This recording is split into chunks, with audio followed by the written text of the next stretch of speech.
함께 하시는 능력을 이 시간 나타내어 주시옵소서. 함께 하실 것을 믿고 간구하며 예수 그리스도 이름으로 기도합니다. 아멘. 하나님 말씀 보도록 하겠습니다. 열왕기상 19장 1절부터 8절, 15절부터 18절까지의 말씀입니다.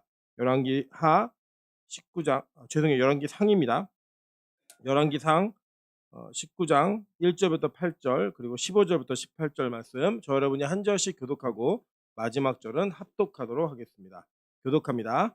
아합이 엘리야가 행한 모든 일과 그가 어떻게 모든 선지자를 칼로 죽였는지를 이세벨에게 말하니 이세벨이 신을 엘리야에게 보내어 이르되 내가 내일 이맘때에는 반드시 내 생명을 저 사람들 중 한 사람의 생명과 같게 하리라. 그렇게 하지 아니하면 신들이 내게 벌 위에 벌을 내림이 마땅하니라 한지라. 그가 이 형편을 보고 일어나 자기의 생명을 위해 도망하여 유다에 속한 부엘세바에 이르러 자기 사환을 그곳에 머물게 하고 자기 자신은 광야에 들어가 하룻길쯤 가서 하늘 로뎀나무 아래에 앉아서 자기가 죽기를 원하여 이르되 여호와여 넉넉하오니 지금 내 생명을 거두시옵소서. 나는 내 조상들보다 낫지 못하나이다 하고 로뎀나무 아래에 누워 자더니 천사가 그를 어루만지며 그에게 이르되 일어나서 먹으라 하는지라.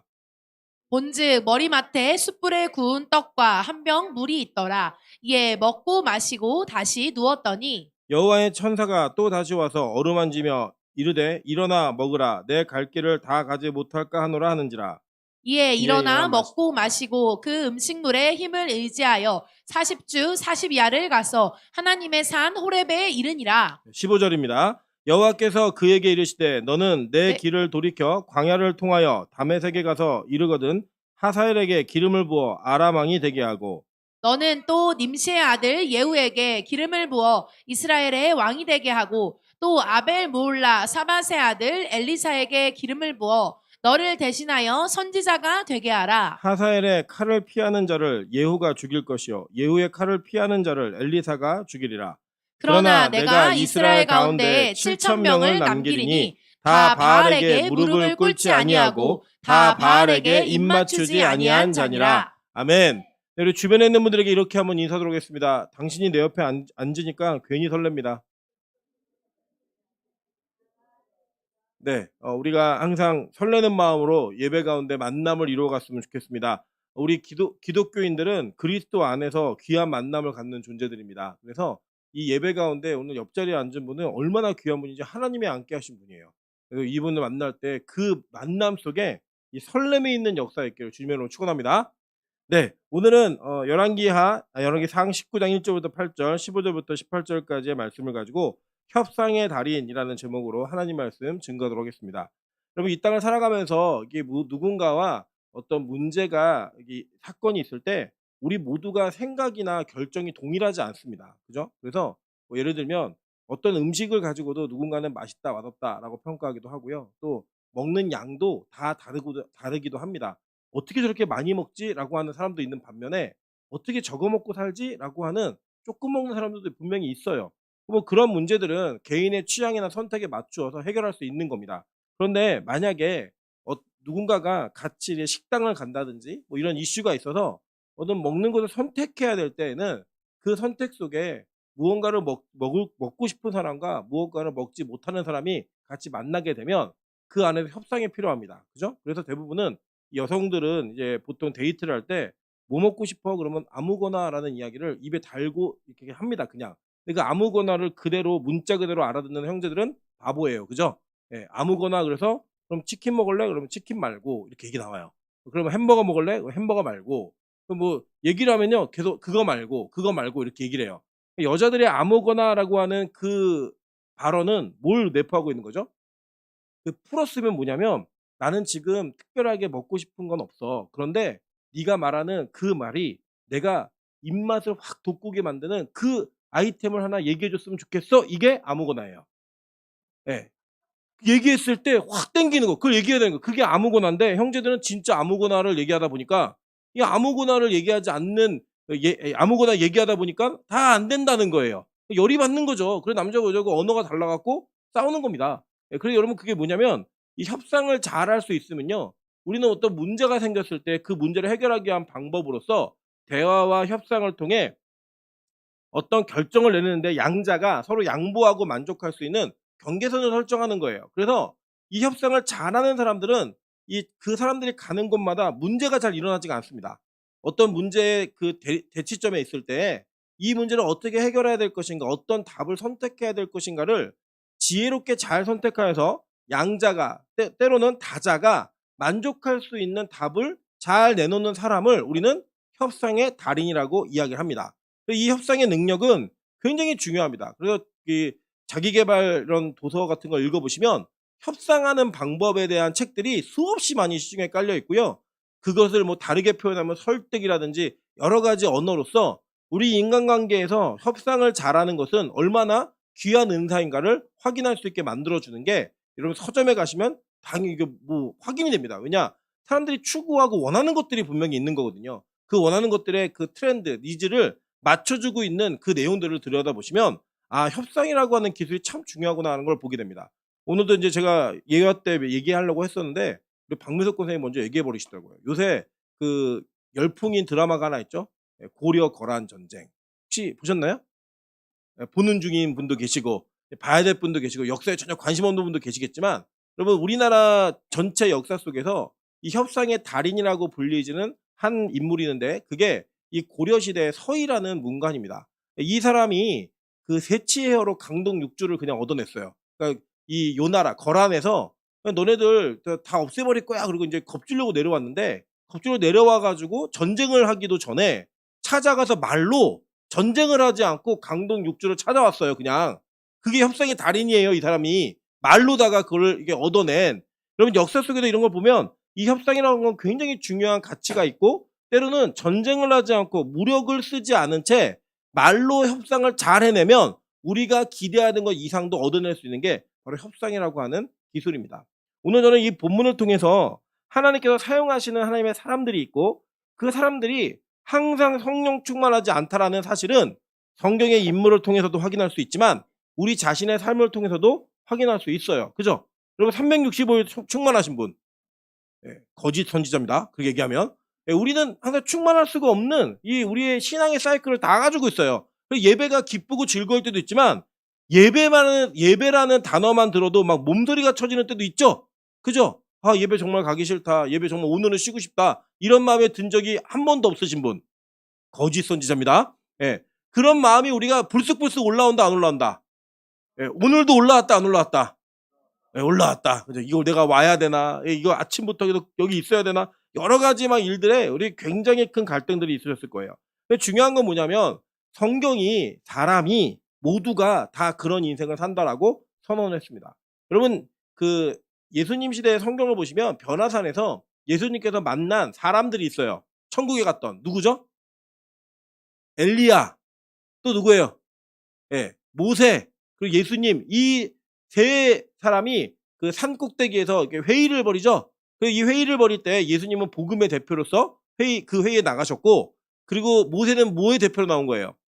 율법의 대표로 나온 거예요. 엘리야는요, 선지자의 대표로 나와서 회의하는 변호사의 장면이 나옵니다. 그러니까 이 엘리야가 어떤 사람이냐면 성경 전체에서 선지자 그러면 누구예요? 엘리야. 이게 동일하게 말할 수 있는 그 정도의 급을 가지고 있는 사람이었어요. 근데 이 사람이 어떤 사람인가, 어떤 사역을 했는가, 우리 내용 한번 좀 살펴보도록 할게요. 열왕기상 18장 30절부터 38절입니다. 읽겠습니다. 엘리야가 모든 백성을 향하여 이르되 내게로 가까이 오라. 백성이 다 그에게로 가까이 가매 그가 무너진 여호와의 제단을 수축하되, 야곱의 아들들의 지파의 수요를 따라 엘리야가 돌 12개를 취하니 이 야곱은 옛적에 여호와의 말씀이 임하여 이르시기를 내 이름을 이스라엘이라 하리라 하신 자더라. 그가 여호와의 이름을 의지하여 그 돌로 제단을 쌓고 제단을 돌아가며 곡식종자 두세 알을 둘 만한 도랑을 만들고 또 나무를 버리고 송아지에 각을 떠서 나무 위에 놓고 이르되 통 넷에 물을 채워다가 번제물과 나무 위에 부으라 하고, 또 이르되 다시 그리하라 하여 다시 그리하니, 또 이르되 세 번째로 그리하라 하여 세 번째로 그리하니 물이 제단으로 두루 흐르고 도랑에도 물이 가득 찼더라. 저녁 소재 드릴 때에 이르러 선지자 엘리야가 나아가서 말하되 아브라함과 이삭과 이스라엘의 하나님 여호와여, 주께서 이스라엘 중에서 하나님이신 것과 내가 주의 종인 것과 내가 주의 말씀대로 이 모든 일을 행하는 것을 오늘 알게 하옵소서. 여호와여 내게 응답하옵소서. 내게 응답하옵소서. 이 백성에게 주 여호와는 하나님이신 것과 주는 그들의 마음을 되돌이키심을 알게 하옵소서. 아멘라고 얘기합니다. 여러분 이 장면을 보시면 어떤 일이 벌어졌냐면 그렇게 기도했더니 38절 볼게요. 이에 여호와의 불이 내려서 번제물과 나무와 돌과 흙을 태우고 또 도랑의 물을 핥은지라 라고 이야기했어요. 그리고 너무나 유명한 장면이죠. 근데 이 장면을 보시면 몇 가지 우리가 간과하고 지나갔던 사실을 아실 수가 있습니다. 여러분 이스라엘 백성은 전체 역사 속에서 하나님을 절대적으로 부인했던 적은 없어요. 그러면 어떻게 했냐? 하나님과 다른 신을 겸하여 섬겼습니다. 여호와 이름도 불렀지만 그 부른 것만큼 누굴 의지했어요? 아세라, 바할 이런 신들을 의지했다고요. 여러분 우리 기독교인들이 우상 숭배하는 방식은 이 땅에서 여러분 기독교인이 다른 절이나 뭐 신천지 이런 데 가서 우상 숭배하는 거는요. 아주 작은 퍼센테이지를 차지하는 겁니다. 실제 우리 우상 숭배는 어디서 많이 벌어지죠? 교회 안에서 벌어지고요. 내 마음속에서 벌어져요. 하나님과 무언가를 겸하여 섬기고 있는 거예요. 돈이든 명예든 권력이든 이성이든 뭐가 됐든 간에 우리는 하나님을 안 섬긴 적은 없어요. 그죠? 근데 뭔가 같이 겸하여 섬기고 있는 우상숭배를 계속 자행해 온 거예요. 그런데 이 열왕기상 18장에 나오는 엘리야의 시대는 얼마나 악한 시대였냐면 여호와의 제단이 어떻게 됐어요? 아까 이제 간지가 없으니까 또 모르시네요. 30절 한번 볼게요. 30절. 자, 30절.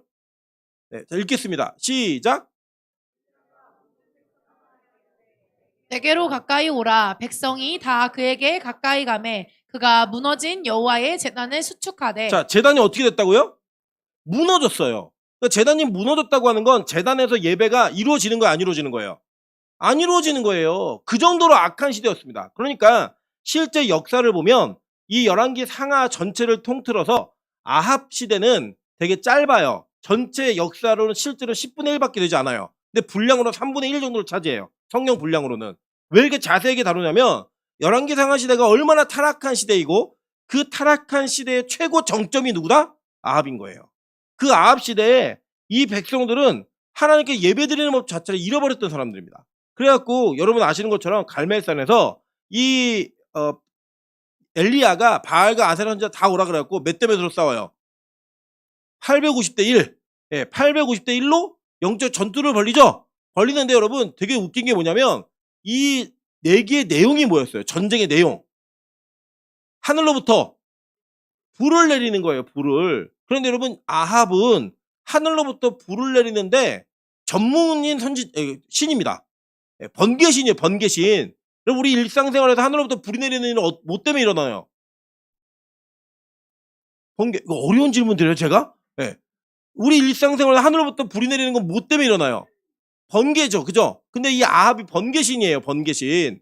그러니까 엘리야가 이 전쟁을 제시하면서 내기를 하는데 야, 불 내리는 전쟁 하자 이렇게 얘기를 해요. 그러니까 아합 선지자들은 자신이 있어요, 없어요? 이거 자기 전문인 거예요. 그런데 먼저 하라 그래요, 먼저. 먼저 했더니 바로 쫑이는데 불이 내렸어요, 안 내렸어요? 안 내렸다는 거예요. 그러니까 그 뒤부터 엘리야가 하는 일이 뭐냐면 여호와의 무너진 제단을 다시 수축을 합니다. 더 놀라운 일은 뭐냐면 지금 불 내리기 내기를 했잖아요. 근데 거기다 뭘 갖다 부어요? 물을 갖다 12통을 갖다 부어요.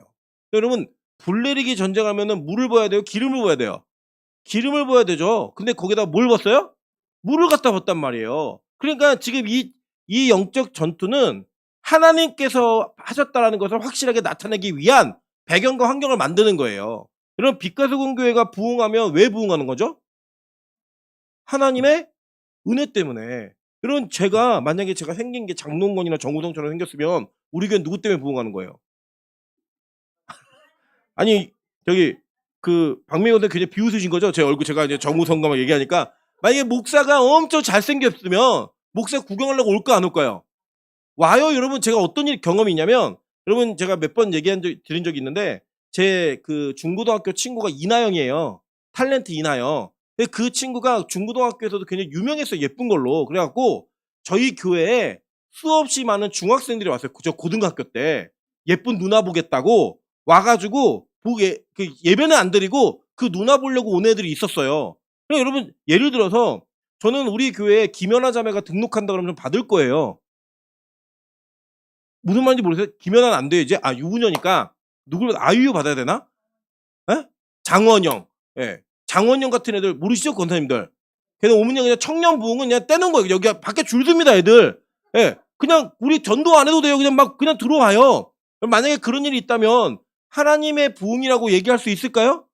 그럼 저는 그럴 수 없다고 생각해요. 마찬가지예요. 우리 민하영 전사님이 장원영처럼 생겼으면 어떤 일이 벌어질까요? 예. 동네 청년들 다 오겠죠? 예. 그리고 기도하다가 애들 기도 안 하고 민전사님 쳐다보고 막 이러겠죠? 예. 그런 일이 벌어지면 우리 교회가 누구 때문에 부흥한 거예요? 네, 미나연 전사 때문에 부흥한 거예요. 그래서 하나님께서는 이런 주변을 둘러보세요. 당신 때문에 교회 옮기게 생겼습니다. 한번 인사하겠습니다.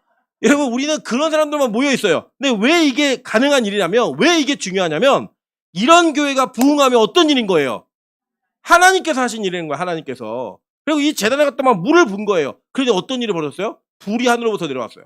여러분, 이 불이 하늘로부터 내려온 이 사실은 잘 기억해 보세요. 제일 처음 불이 하늘로부터 내려온 일은 뭐 때문에 내려왔어요? 심판 때문에 내려왔잖아요. 소돔과 고모라에. 그런데 이 심판은 죄를 심판하는, 죄진자를 죽이는 불이었어요. 근데 죄진자를 살리는 불은 언제 내려왔어요? 성막에서 처음 내렸고, 그 다음에 성전시대에 내렸단 말이에요. 그 사라졌던 불이 다시 하늘로부터 내리는 일이 벌어지는 거예요. 이걸 누가 했어요? 엘리야를 통해서 하나님이 일을 하신 거예요. 하나님께서. 그 하나님께서 그 일을 하신 다음에 이 엘리야의 마음 가운데 어떤 마음이 있겠어요? 여러분 잘 보세요. 여러분을 사용하셔서 하나님께서 교회나 가정을 바꾸면 여러분 안에 내가 사용받았다는 기쁨이 있을까요? 없을까요? 있죠. 엄청 커요. 그리고 내가 할 수 없는 일을 하나님께서 시키시잖아요. 그 일을 하고 나서 그 완수에 나타나는 여러분 뿌듯함이 있다 없다?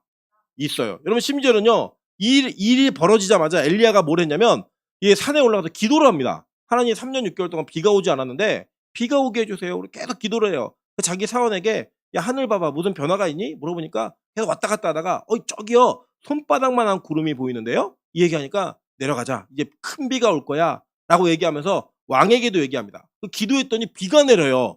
여러분 이런 일이 벌어지면 얼마나 기쁘시겠어요. 여러분 예를 들면 우리가 오늘 내일 기도하는 거야. 하나님 내일 그 미세먼지가 하나도 없이 깨끗한 공기가 있게 도와주세요. 라고 기도를 했어요. 진짜 내일 그런 일이 벌어져요. 여러분 기쁨이 있을까요 없을까요? 있죠. 우리가 누군가를 위해서 기도했을 때 그 사람에게 기도응답이 나타나면 그 열매가 나타나면 기쁘다 안 기쁘다? 기뻐요. 그리고 여러분 그렇게 되면 기도하고 싶다 안 하고 싶다? 하고 싶어요. 진짜 기도하고 싶어요. 그리고 여러분 누가 기도를 제일 하고 싶어 하냐면 처음 방언받는 분들. 이분들은요. 그냥 예배가 딱 시작하면 언제 기도하나 이거밖에 관심이 없어요. 그거 한번 해보고 싶어가지고 와 나 방언받았는데 이거 한번 해봐야지 이런 거. 때로는 초신자들 가운데 기도응답이 되는 분들이 있거든요. 하나님이 그 기도의 능력을 체험하게 하시기 위해 기도만 하면 응답이 되는 거예요. 그러면 기도 시간 재밌을까요 안 재밌을까요? 엄청 재밌어요. 그런 경험을 해보신 분들이 있으실 거예요. 그런데 여러분 계속 재미있으셨어요? 아니죠. 여러분 바로 뒤에 엘리야에게 어떤 일이 벌어지냐. 이세벨이 너 감히 내 선지자들을 다 죽였어? 너도 내일 죽여버릴 거야. 이랬더니요. 갑자기 낙심이 확 밀려오는 거예요. 왜냐면 여러분 한번 생각해 보세요. 여러분 엘리야가 계속 반복해서 하나님께 얘기하는 단어가 있어요. 무슨 단어를 얘기하나 보냐면 하나님이 야, 너 왜 이렇게 힘들어해? 이거 물으세요. 그때 엘리야가 하는 말이 뭐냐면 10절 한번 볼게요. 19장 10절입니다. 그가 대답하되 내가 만군의 하나님 여호와께 열심히 유별하오니 이는 이스라엘 자손이 주의 언약을 버리고 주의 제단을 헐며 칼로 주의 선지자들을 죽였으며 오며 오직 나만 남았거늘 이 얘기를 했어요. 그죠? 14절 한번 볼까요? 14절 19장 14절 자 다같이 읽겠습니다. 시작. 군의 하나님 여호와께 열심히 유별하오니 이는 이스라엘 자손이 주의 언약을 버리고 주의 제단을 헐며 칼로 주의 선지자들을 죽였음이오며 오직 나만 남았거늘 그들이 내 생명을 찾아 빼앗으려 하나이다. 자 여기 공통되게 반복되는 단어가 뭐예요? 네, 오직 나만 남았거늘 그리고 또 하나는요. 열심히 유별하오니 그러니까 뭐냐면 내가 이 나라에서 제일 열심히 사람이라는 거예요. 네. 그리고 또 하나는 이렇게 하는 사람은 나밖에 없다는 거예요. 다 끝났고 그 얘기를 반복적으로 하는 거예요. 반복적으로. 엘리야는 자신이 사용받은 그 기쁨 속에 그의 안에 어떠한 자기 공로가 싹 텄냐면 하나님 이렇게 열심히 하는 사람 보신 적 있어요? 나밖에 없잖아요. 이거 하나 하고 제가 하다 보니까요. 나랑 동역하는 사람은 하나도 없어요.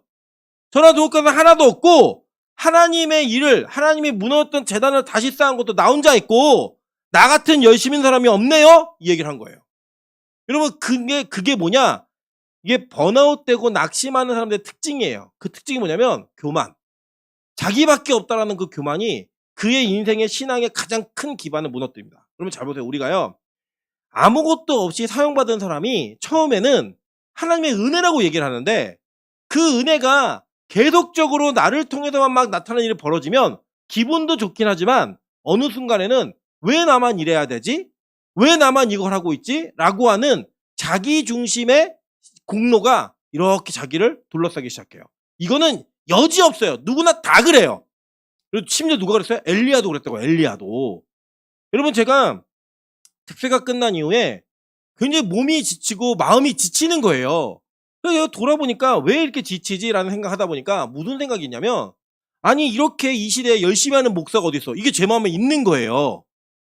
우리 그 마음이 있다 보니까 제가 오늘 나 특세 끝난 건데 너무 피곤해. 그러니까요. 주변에 다 그런 거예요. 저도요. 다 그러는 거예요. 이들의 마음이 뭐가 있냐면 우리만 열심인 거예요. 대한민국의 특심이 우리만 있는 거예요. 이런 청년이 어디 있어? 이런 권사가 어디 있어?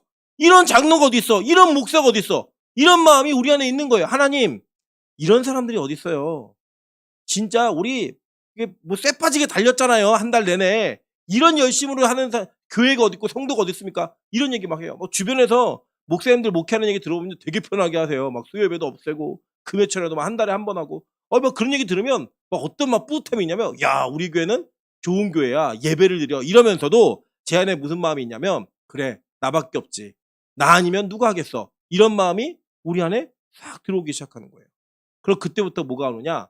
이 피곤함과 낙심이 막 몰려들어와요. 막 몰려들어와요, 그게. 여러분 오늘 이 장면을 보시면요. 이세벨에게 협박받았던 엘리야는 이세벨을 무서워할 사람이 아니에요. 제가 왜 아닌지를 나중에 증명해 드릴게요. 그런데 그가 그 협박을 받았을 때 느꼈던 부담감은 무슨 부담감이었냐면 나만 남았다는 거예요. 나만. 왜 나만 갖고 그래? 이거예요. 왜 나만 갖고 그래? 여러분 그런 생각 들지 않으세요? 여러분 이렇게 여러분들 교회가 뭘 하자 그러면 여러분 안에 굉장히 부담감이 있는 재정적인 부담감이 있는 분들도 계시잖아요. 그러면 왜 나만 갖고 그래? 이런 마음 안 드세요? 하나님 막 겪고 마음에 막 헌금해라 막 이런 마음을 주시면 왜 나만 갖고 그래? 이런 생각 드셔야 안 드세요? 드시잖아요. 그냥 어렵잖아요. 왜 나만 갖고 그래? 나만 갖고 그래? 이 마음이 있어요. 그래서 이 엘리야가 그 마음 때문에 낙심해버린 거예요. 그래서 도망가는 겁니다. 지금 도망가는데 하나님이 그 도망가는 엘리야를 어떻게 돌보셨는지 한번 보도록 할게요. 어떻게 돌보시냐면 엘리야를 먹이세요. 재우세요. 원래 이 엘리야는 노뎀나무라고 하는 나무에 가서 쉬어요. 근데 여러분 이제 제가 몇 번 설교 중간중간에 말씀드린 게 있는데 교회마다 가면은 카페를 만들어 놓고 다 로뎀 카페라는 이름을 갖다 붙여요. 요 장면을 계기로 해서. 근데 여러분 이 로뎀나무를 실제로 보시면요. 로뎀나무는 우리가 상상하듯이 이렇게 그늘이 넓고 큰 나무가 아니에요. 사막에 그냥 지금 이게 뭐라 그럴까요? 땅에서부터 동그란 형태로 살짝 올라오는 나무예요. 그래서 이 나무의 그늘에 앉으려면 앉을 수가 없고 기어가지고 이제 머리만 가릴 수 있을 정도의 그늘만 나와요. 그러니까 되게 비참하게 쉬고 있는 거예요. 그러니까 우리 쪽방에 쪼구리가 앉아 있듯이 그렇게 쉬고 있는 거예요. 근데 하나님께서 이에게 어떻게 하셨는지 한번 볼게요. 자, 5절 한번 보겠습니다. 19장 5절. 로뎀나무 아래에 누워 자더니 천사가 그를 어루만지며 그에게 이르되 일어나서 먹으라 하는지라. 이게 있어요. 자, 그래 뭘 갖고 왔나 봤더니 본즉 머리맡에 숯불에 구운 떡과 한 병 물이 있더라. 이게 얘기해요. 그죠? 숯불에 구운 떡과 물. 맛있었을까요? 안 맛있었을까요? 우리에게 하면 숯불에 구운 가래떡. 네, 맛있었겠죠? 그런 떡을 갖다가는 제공해 주시는 거예요. 이에 먹고 마시고 다시 누워서 자는 거예요. 돌판구이가 나온 거예요. 돌판구이가. 그 다음에 또 어떤 일이 벌어졌냐? 7절 보세요. 여호와의 천사가 또다시 와서 어루만지며 이르되 일어나 먹으라. 내 갈 길을 다 가지 못할까 하노라 하는지라. 라고 얘기하면서 하나님 또 먹이시는 거예요. 또 먹고 재워요. 보세요. 8절 보니까 이에 일어나 먹고 마시고 그 음식물에 힘을 의지하여 40주 40야를 가서 하나님의 산 호렙에 이르니라. 하나님이 어디로 데려가시면 신의 산까지 데려가시는 거예요. 그 데려가셔가지고 그때까지 뭐 하셨어요? 입히고 먹이고 막 했어요. 그럼 묻는 거예요. 너 여기 왜 왔니? 물으니까 엘리야가 뭐라 그래요? 하나님, 나 같은 사람 본 적 있어요? 나 힘들어 죽겠어요. 나 외에는 아무도 없고요. 하나님 위하는 사람 나밖에 없잖아요. 나 이게 힘들어 못 살겠습니다. 이 얘기한 거예요. 처음에 하나님이 그 얘기 들으시더니 하나님이 엘리야를 만나 주세요. 만나 주시는데 이 세미한 소리 가운데 그러니까 엘리야 직접 만나셨다기보다는 엘리야에게 음성을 들려주세요. 그러니까 하나님과 만남이 된 거예요. 근데 여러분 이게 뭐가 있냐면 은혜를 받는데 은혜를 받아도 그 잠깐 동안을 말고 또 회복이 바로 안 되고 넘어지는 우리의 영적 상태가 있을 때가 있다고요. 예배는 와서 은혜는 돼요. 그런데 그 예배 때문에 막 힘이 안 되는 때가 또 있어요. 그러니까 엘리야에게 또 물으세요. 너 왜 여기 있니? 하나님 물으시니까 엘리야가 또 뭐라 그래요? 똑같은 말이에요. 근데 이때부터 이게 뭐냐면 응석이에요. 응석. 여러분 이게 보통은요. 하나님의 은혜가 임하면 회복이 된다 안 된다? 되는데 회복이 안 되고 침체했을 때 나의 신앙의 패턴이 편한 거예요. 그래서 은혜가 받으면 겁이 나요 안 나요? 네, 은혜 받으면 겁나요. 뭐가 겁나냐면 나한테 어디까지 요구하실까가 겁나요. 그래서 은혜를 받으면 은혜를 덜 받아야 된다는 생각 한다 안 한다? 네, 한다. 은혜가 자꾸 임하면 안 돼요. 이거 이상 임하면 내가 매일 예배를 드릴 것 같아. 그러니까 안 되는 거예요. 이거 이상 임하면 내가 금식을 해야 될 것 같아. 그러니까 안 하는 거예요. 우리는 그런 자기 보호 본능이 있어요. 안다니까요. 하나님이 우리에게 은혜를 주시면 그 은혜 공짜다 아니다. 오는 건 공짜인데 그 은혜 때문에 우리가 자발적으로 무언가 하게 만드시는 하나님의 이끄심이 있어요. 그러니까 그때부터 뭐가 나오냐? 응석이 나오는 거예요. 응석. 하나님 나 못해요. 안 해요. 이게 우리 안에 있어요. 그러니까 하나님이 그 얘기를 딱 듣자마자 엘리야가 이거 뭐 한 거냐면 하나님 나만 남았거늘 하나님이 걔네들 다 죽이려고 그래요. 이게 뭐예요? 나도 그냥 죽이세요. 여기서 이게 이 얘기예요. 그러면 잘 생각해보세요. 죽으려면 이세벨이 죽이려고 할 때 죽으면 되는데 굳이 시내산까지 40주 40년을 와가지고 거기서 죽여달라고 하는 거예요. 거기서. 그러니까 하나님이 이때는요 어떻게 하시냐? 이 사표를 수리해버려요. 그래? 알았어. 그러더니 이렇게 얘기해요. 너 지금부터 가서 다메섹에 가서 하사엘에게 기름 부어. 다메섹의 왕을 네가 세우는 거야. 두 번째, 너 이스라엘 가서 왕을 세워. 예후라는 왕에게 기름 부어. 이렇게 얘기했어요. 마지막이 이게 하이라이트예요. 야, 너 이제 후계자 세워. 이게 뭐예요? 은퇴시켜버리는 거 하나님께서. 또 은퇴야. 여러분 이 로마의 역사 속에 아주 재밌는 장면이 하나가 있어요. 이 로마 군대, 그럼 우리 군대가 지금 우리 한국 군대는 막 이렇게 강제적으로 징집을 하는 거잖아요. 근데 로마 군대는 징집이 아니라 자원하는 모병제였어요. 그래서 군인이 굉장히 좋은 직업이었습니다. 그리고 이 군인들은 전쟁을 하다가 전쟁 중에 파업도 해요. 지휘관이랑 안 맞으면 파업하기도 하고 이 수당을 제대로 주지 않으면 막 파업을 하기도 했어요. 근데 로마 역사 전체 가운데 굉장히 좋은 명장들이 있는데 제가 좋아하는 카이사르라고 하는 이 로마의 지도자가 있어요. 이 지도자가 평생의 군대 이 전쟁을 할 때 정말 천재 전략가예요. 천재 전략가인데 이 카이사르의 군대가 딱 두 번 파업을 했던 적이 있어요. 한 번은 폼페이우스하고 전쟁을 할 때 파업을 해요. 이 전쟁할 때 파업을 하니까 카이사르가 어떻게 설득하냐면 지금 이 전쟁은 우리에게 명분이 있는 전쟁이다. 이거 지면 너네 다 죽어. 같이 끝까지 싸워야 돼. 이렇게 해서 데리고 가요. 근데 그 두 번째 전쟁은 이 폼페이우스를 이기고 난 다음에 그의 잔당들을 처리하려고 아프리카로 가는데 북아프리카로 가는데 이 카이사르의 가장 충신이었던 제 10군단이 파업을 해버려요. 근데 이 목적이 뭐였냐면 임금을 올려달라는 거예요. 임금을. 그러니까 급료를 더 많이 받기 위해서 가장 중요한 시기에 파업을 하는 거예요. 우리도 언제 파업을 해야 우리가 몸값이 올라가죠? 나 없으면 회사가 안 돌아갈 때 그때 파업을 해야 돼요. 그러면 우리의 몸값을 높여줘 안 높여줘요? 더 줄 테니까 있어 이렇게 얘기한다고요. 그래서 연봉 협상할 때 엄청 예민해요. 이게 사람들이 얼마를 불러야 될까? 내가 이 회사에 얼마나 필요한 사람일까? 이걸 잘 증명해내면 운동선수가 됐든 회사원이 됐든 자기의 몸값을 높이는 게 되게 중요합니다. 그래서 이 10군단은 평생 이 카이사르가 처음 전쟁을 시작할 때부터 마지막 때까지 카이사르 그럼 10군단이에요. 무조건. 근데 이 사람들이 몸값을 높이려고 파업을 해버린 거예요. 그때 카이사르가 이 10군단을 다 모아놓고 이렇게 얘기합니다. 원래 로마 사람들은 연설을 할 때 방법이 있어요. 방법이. 첫 구절이 뭐냐면 그 대중이 누구인지를 불러줘요. 네. 그 처음에는 이 카이사르가 부를 때 제군들이요 이렇게 해서 자기의 군대 이름을 불렀어요. 근데 이 식군단을 다 모아놓고 뭐라고 부르냐면 시민들이여 이렇게 불러버려요. 너네 시민들이야 라고 얘기하면서 이렇게 얘기합니다. 내가 지금 급료를 못 올려주니까 이 전쟁 끝나고 와서 올려줄 거야. 너희들 다 은퇴해. 다 퇴역해. 이렇게 얘기를 해버려요. 그리고 이게 난리가 난 거예요. 이 식군단이. 원래는 자기들의 목적은 뭐였어요? 임금을 올리기 위한 건데 이 얘기를 듣자마자 아니에요. 우리 다시 싸울게요. 얘기해요. 근데 카이사르가 아니야. 그럴 필요 없어. 너희들 다 은퇴해도 돼. 너희들이 이제 다 이제 징집해자 그냥 다 끝난 거야. 이제 시민으로 돌아가. 얘기하고 그냥 가요. 그러니까 나중에 어떻게 되냐면 이 전쟁을 가는데 식군단이 아무도 출동 명령을 내리지 않았는데 한 명도 나고 없이 다 따라갑니다.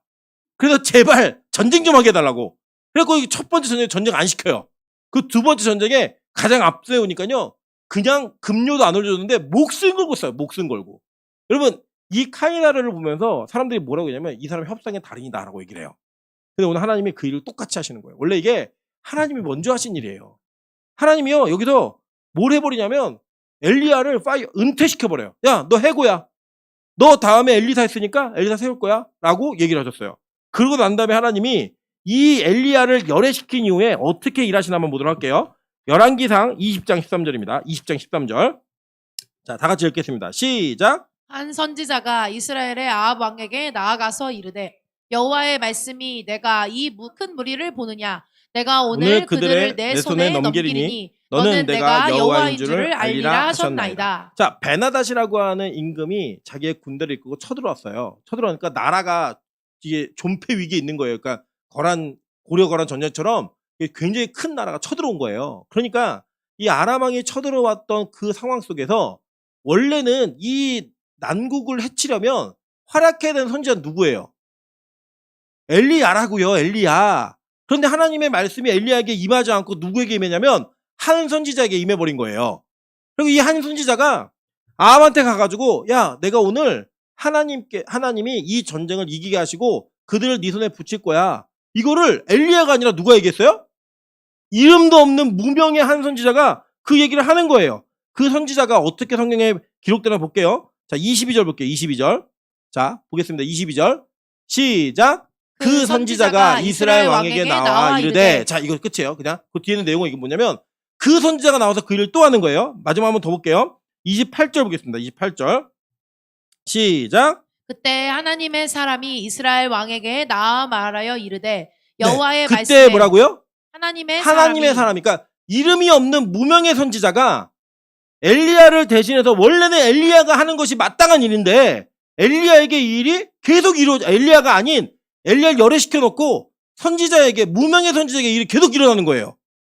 그러니까 엘리야가 마음이 급해진다 안 급해진다? 급해진다. 예를 들면 우리 권사님들 오뎅국 참 맛있게 끓이잖아요. 근데 내가 얼마나 교회에서 중요한 일인 거 한번 확인하고 싶어갖고 저 오늘 오뎅국 못합니다. 너무 피곤해요. 이랬더니 갑자기 셰프가 와가지고 무명의 셰프가 와서 오뎅국을 예술로 막 끓여내는 거예요. 근데 다음 주도 제가 하겠습니다. 이러면서 또 하는 거예요. 그 다음 주도 제가 하겠습니다. 그러면서 내가 실력 발휘할 기회가 없어져 버리는 거예요. 그럼 긴장이 된다 안 된다? 막상 한 주는 쉬고 싶었는데 계속 쉬니까 몸이 근질근질하다 안 근질근질하다.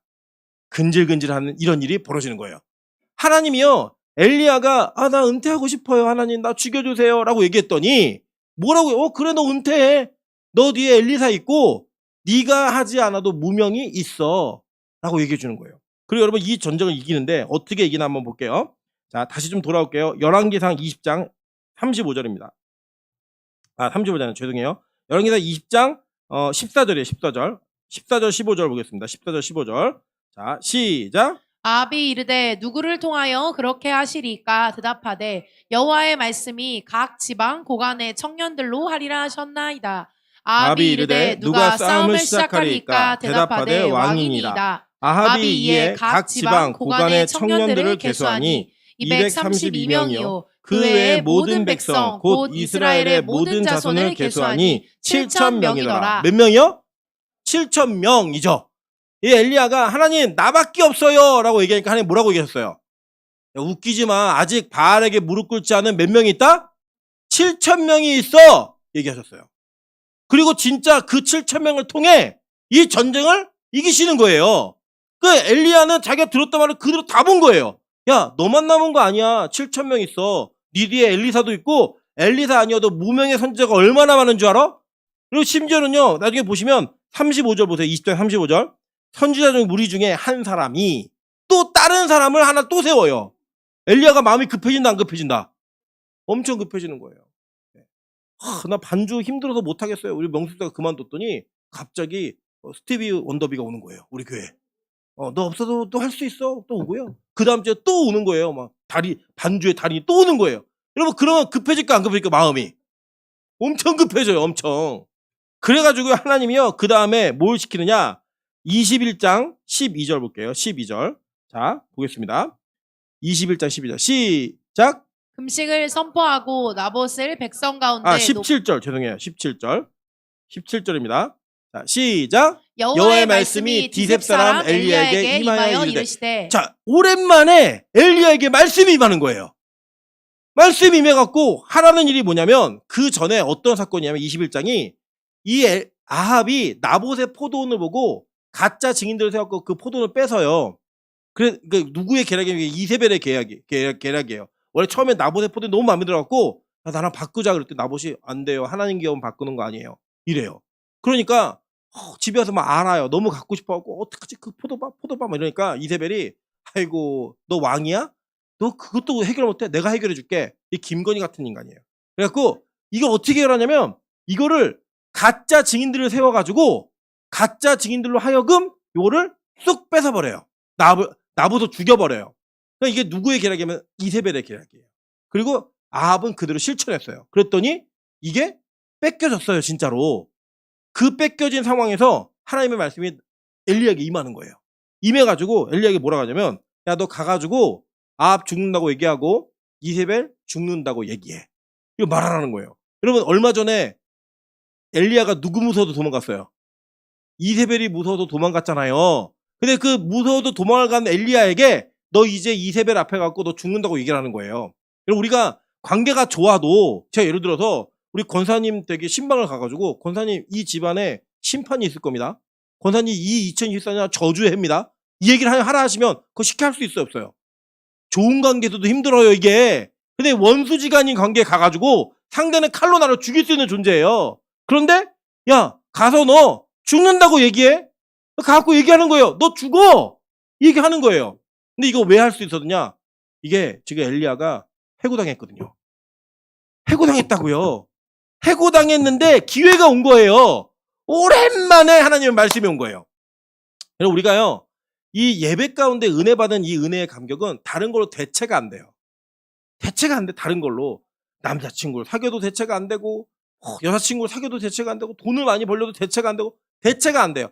어떤 것을 하더라도 잠깐은 넘어가는데요. 예배 때 받았던 은혜는 이 은혜가 아니면 해결이 안 돼요.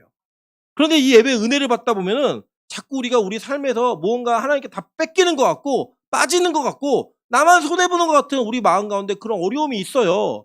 왜 하필이면 매일 예배 드리는 교회를 만나가지고 왜 이런 일을 당하는가?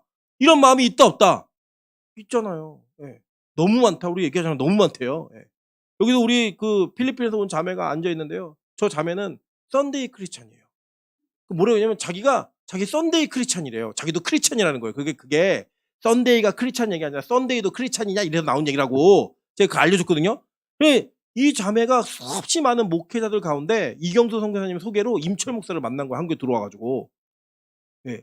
저 자매에서 마음 가는 지금 어떤 마음이 있을까요? 재수 더럽게 없네. 왜 하필이면 매일 예배 드리는 교회를 만나가지고 제가 맨날 뭐라 하냐면 밥 먹으러 오라고. 근데 밥만 먹고 가긴 또 애매하잖아요. 그래서 와갖고 밥 먹고 예배를 드리고 있는 거예요. 아까도 예배 10분 전에 심심하다 그랬더니 미나연 선생님 조금 있으면 예배예요. 본인은 기뻐서 얘기하는데 저 자매는 괴로운 거예요 얼마나. 근데 여러분 그 은혜가 하나님께 임하잖아요. 그러면 오랜만에 예배의 은혜를 누리잖아요. 그러면 이 땅에서 그 무엇과도 바꿀 수 없는 감격이 있는 거예요. 여러분 우리가 좀 지칠 수 있어요. 그래서 제가 오늘 이벤트를 하나 준비했어요. 뭘 이벤트 준비했냐면 오늘 말씀해 보니까 숯불에 구운 떡이 나와요. 그래가지고 할렐루야. 우리 최재근 권사님이 기도를 하시더니 영벌을 받으신 거예요. 떡을 갖고 오셨대요. 저는 말씀을 한 번도 공개한 적이 없어요. 떡이 왔어요. 그리고 제가 호빵을 사왔어요. 팥 들어간 호빵, 그 피자맛 호빵, 또 하나 뭐죠? 야채 호빵. 호빵을 종류별로 사왔습니다. 그래갖고 이 호빵을 우리가 먹으면서 회복을 할 거예요. 먹는 거예요. 먹고 뭐 하는 거냐면 하나님 우리 은퇴는 안 할래요. 갑자기 여러분 한번 생각해보세요. 우리가 아우 힘드니까 우리 한 달만 예배 쉽시다 하셨는데 세상형교회에서 갑자기 매일 예배를 드리는 거예요. 네, 영복교회에서 매일 예배 드리는 거예요.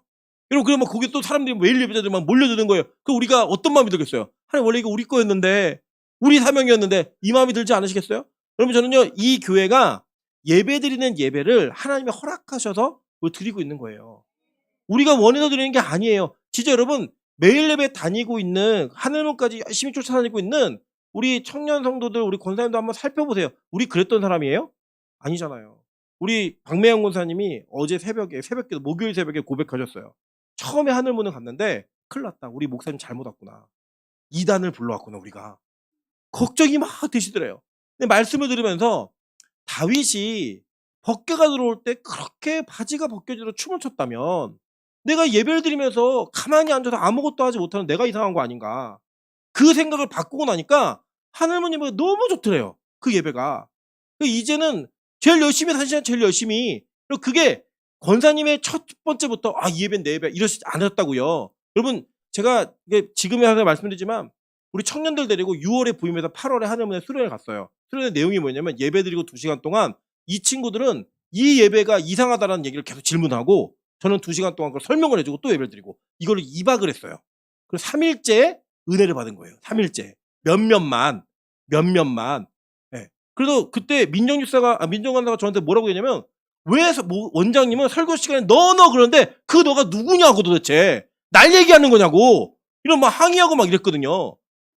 관심도 없어요. 원장님은 누가 왔는지. 자기 얘기하는 거죠. 그랬던 우리가 이제는 기도원에 가면요. 민정님사 한참 찾아야 돼요. 너무 똑같이 기도하고 있어가지고 요새는 그 머리를 막 휘날려갖고 주변이 막 머리 채찍에 막 맞고 막 이런 일이 막 벌어져요. 여러분 이 은혜가 끊어지잖아요. 우리 못 살아요 이제. 그래가지고 이제는 예배를 기다리는 자가 된다고요. 하나님은요 협상의 달인이에요. 너 쉬고 싶어? 은퇴해. 엘리야 많어. 뒤에 엘리사 준비돼 있고 무명의 사람들을 통해서라도 하나님이 이 복음을 이끌어가. 걱정하지 마. 여러분 그래서요 우리에게는 이제 은퇴는 없어요. 오늘 호떡 먹고 호빵 먹고 힘내세요. 무슨 떡인지 무슨 떡이에요, 권사님? 기장떡. 예? 기정떡 먹고 힘내세요. 그래서 다시 달릴 수 있는 준비를 하시면 돼요. 제가 너무 속상했던 게 뭐냐면 저희 부평제일교회가 저희가 지난주 주일하고 월요일 날 다녀왔잖아요. 다녀왔는데 하늘문 성도들이 워낙 가서 밀어주니까 부평제일은 몇 사람만 좀 따라가고 뒤에는 이렇게 잘 안 따라 하시더라고요. 그런데 저희가 이제 화, 수, 목은 이제 안 하고 저희 교회 예배를 드렸잖아요. 이 3일 동안 저희 없을 때 엄청난 일이 벌어졌어요. 그냥 그 교회 전체가 하늘문처럼 됐어요. 그래가지고 성도들의 앵콜 요청으로 다음 주 월요일, 화요일 날까지 부흥회가 연장이 됐어요. 그래서 손 목사님이 오늘 전화하는데 목소리에 벌써 여유와 자랑하고 싶은 마음이 있어요. 임철아 이러면서 그 손 목사님이 약간 이렇게 여성같이 말씀하시는 임철아 우리 교회 하늘문처럼 됐어. 예. 놀러와 이러시는 거예요. 그래서 목사님 저희 놀러는 안 가고요. 월요일 날 우리 또 가는데 은혜 다 가지러 갑니다. 얘기했더니 아니야 나눠 먹으면 돼. 우리 교회는 이미 하늘문처럼 됐어. 이 여유 있게 얘기하시는데 너무 제가 마음이 열받는 거예요. 응? 제가 이러잖아요. 부평제일교회 이겨야 된다고. 저희가 크리스마스 때 아주 이겼더니 이 부평제일교회가 아주 긴장을 하고요. 열심히 달린 거예요. 열심히. 그래가지고 하늘문처럼 됐다는 거예요. 와서 보라는 거예요. 와서 보라고. 갈 겁니다. 확인하려고 가요. 이번 주일날에는 우리가 어디죠? 푸른교회를 가요. 푸른교회는 하늘문에서 개척한 지교회예요. 성남에 있는 지교회인데 이 교회 그 규모가 저희 거기도 한 80석 앉는 걸로 알고 있어요. 쭉 길어요. 거기는 쭉 긴데 그 교회가 주일학교 아이들이 그 교회에서 예배를 너무 잘 드려가지고 하늘문 주일학교 애들은 금요일날 철야를 드리고 그 교회 가는 게 유행이에요. 거기 완전 아가동산이에요. 가면은 그 교회를 또 갈 거예요. 주일학교의 부흥을 우리가 벤치마킹하기 위해서 갈 거예요. 그래서 저는요 다른 거 없어요. 그냥 우리 교회는 쉬는 거 없어요. 계속 달리는 거예요. 사실 우리가 하늘문 제일 늦게 알았잖아요. 제일 늦게 알았으니까 제일 열심히 뛰어야 돼요. 그래도 우린 1등 할 거다 안 할 거다? 할 거예요. 1등만 기억하는 이 더러운 세상에서 예, 경쟁을 하는 게 아니고요. 그냥 우리는 하나님의 은혜 가운데 제일 많이 사용받는 교회가 되기를 저는 소망합니다. 저는 우리 권사님들이 녹슬어 없어지는 인생이 아니라 닳아 없어지는 인생 되기를 소망합니다. 아니 이제 늙어서 건강관리 하신 대로 얼마나 또 오래 사시겠어요. 그냥 주님 앞에 열심히 뛰다가 천국에서 야 너 참 열심히 헌신하다 왔구나. 열심히 예배하다 왔구나. 이 소리 듣는 게 정말 명예롭지 않으시겠어요? 저는 우리 권사님들을 장로님들을 천국에서 정말 영광스러운 자리에 앉으시기를 정말 소망해요. 그래서 열심히 하는 거예요. 이 열심은 인간적 열심이 아니라 하나님으로부터 온 그 열심. 그 열심이 우리에게 있는 거예요. 그래서 여러분 저도 그렇고 우리 모두 가운데 이런 큰 집회가 마치고 나면 우리 가운데 약간의 그 허무함과 우리 안에 약간 밀려오는 피곤함과 이런 것들이 이기지 못하면 이때 확 넘어지는 경우가 많아요. 저는 여러분이 회복하시기를 소망합니다.